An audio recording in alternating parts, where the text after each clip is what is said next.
وَلْتَكُنْ مِنْكُمْ أُمَّةٌ يَدْعُونَ إِلَى الْخَيْرِ وَيَأْمُرُونَ بِالْمَعْرُوفِ وَيَنْهَوْنَ عَنِ الْمُنْكَرِ وَأُولَئِكَ هُمُ الْمُفْلِحُونَ.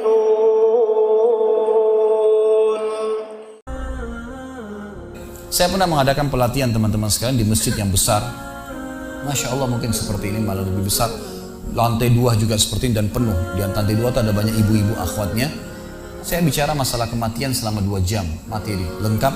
Kemudian setelah itu sebelumnya saya bilang sama panitia tolong supaya lebih hidup suasananya, siapkan kebutuhan jenazah. Meja, kain kafan, sama menyan-menyannya semua.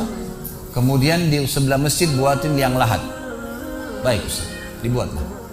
Selesai saya ceramah 2 jam, saya bilang, Bapak Ibu sekalian, saya mau ajak Anda 5 menit coba menjadi jenazah. Ada yang mau? Sempat ada yang angkat tangan depan saya. Kebetulan ini teman kita ini, saudara kita tukang batu. Adiknya dia kembar anak SMA, sering ikut pengajian saya gitu. Dia hadir juga. Dia bilang, saya Ustaz. Baik, silahkan. Pak, saya minta tolong satu hal ya. Kalau Bapak naik nanti di atas meja ini, dibungkus dengan kain kafan oleh panitia, tutup mata Anda dan bayangkan Anda sudah mati dan dengarkan apa yang saya ucapkan. Baik Ustaz, baik. Saya juga bilang sama panitia di atas masjid waktu itu, ibu-ibu, silakan kalau ibu mau coba, panitia tolong bantu. Saya sudah pandu waktu sebelum pengajian. Ringkasnya adalah dia naik. Subhanallah, begitu dia naik, Bapak Ibu sekalian, orang ini naik di atas meja, begitu tutup matanya dan ditempelin kain kafan di pipinya. Ini kain kafan asli kita beli. Ditempel di pipinya, langsung dia nangis dia, terisak-isak. Lalu kemudian panitia taruh tangannya di dadanya, harus dibungkus gitu kan. Lalu saya bilang, Pak, coba renungin sekarang Anda sudah mati dan hiruk-pikuk di masjid ini ada orang nangis. Kebetulan adiknya dia yang kembar ini, murid saya, duduk di sebelah kiri kanannya dan membayangkan benar kakaknya meninggal. Mereka betul-betul menangis gitu. Ada jemaah-jemaah juga yang lain pada nangis.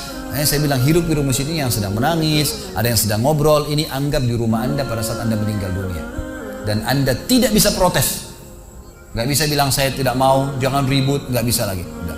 Panitia pun menaruh tangan kanan di atas tangan kiri, kita gak bisa protes taruh di dada. Dibungkus dengan kain kafan pun gak bisa.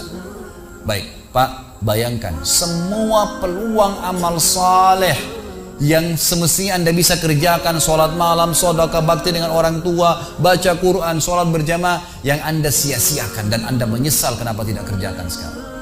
Dan bayangkan semua peluang dosa yang Anda tidak sia-siakan. Kesempatan zina, berzina, kesempatan dusta-dusta, kesempatan riba-riba, semua dikerjakan. Dan Anda tidak sempat taubat dan Allah akan hukum Anda sekarang.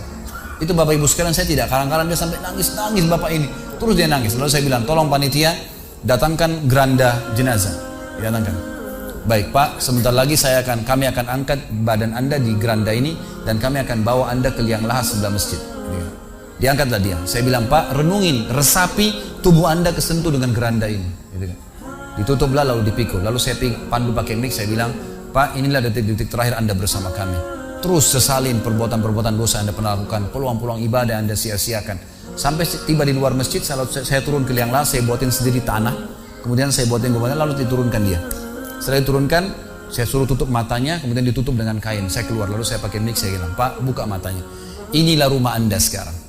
Walaupun rumah Anda 1000 kali 1000 meter di dunia, kembali ke 1 kali 2 meter. Ini tempat Anda sekarang. Dan sebentar lagi malaikat akan datang menanyakan kepada Anda pertanyaan-pertanyaan yang Anda sudah tahu. Selesai. Berapa mungkin sekitar hitungan detik. Ini semua proses kurang dari 5 menit teman-teman sekalian. Lalu saya bilang, buka. Dibuka kain tersebut. Lalu saya bilang, teman panitia bantu Bapak ini keluar dia. Waktu dia keluar dari kuburan yang lahat itu teman-teman, sempoyongan. Kayak orang yang sudah pusing gitu, keluar. Kemudian saya bawa ke masjid. Saya pegang tangannya masuk ke masjid, duduk. Lalu saya kasih mic, Pak, tolong ceritakan pengalamannya kepada jemaah jadi jenazah 5 menit. Itu dia pegang mic, gemetaran. Ustaz, saya tobat, saya durhaka sama orang tua, saya nggak sholat, saya begini. Ini dia lupain, ada ribuan jemaah depannya nih. Dia nangis-nangis, sebutin semua kesalahannya.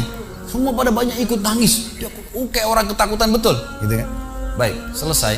Saya panggil siapa lagi yang mau coba? 2, 3, 4 orang. Rata-rata semua begitu keadaannya, gitu kan? Alhamdulillah mereka sadar seketika pada saat itu. Lalu kemudian saya bilang penutupan. Ada bahkan ibu-ibu yang coba di atas pingsan, ibu itu. Kita bukan nakut-nakutin, tapi memang saya praktekin. Lalu saya bilang begini, Bapak Ibu sekalian, sebagai penutup acara saya bilang pada saat itu, bahwasanya ini hanya praktek jadi jenazah. Tapi ini ya, akan datang satu waktu Anda dibungkus kain kafan tidak bisa kembali lagi. Sekarang masih bisa kembali beramal soleh. Dan ini pernah diperingatkan oleh Hasan Basri rahimahullah. Beliau pernah ngantar jenazah diikuti oleh seseorang.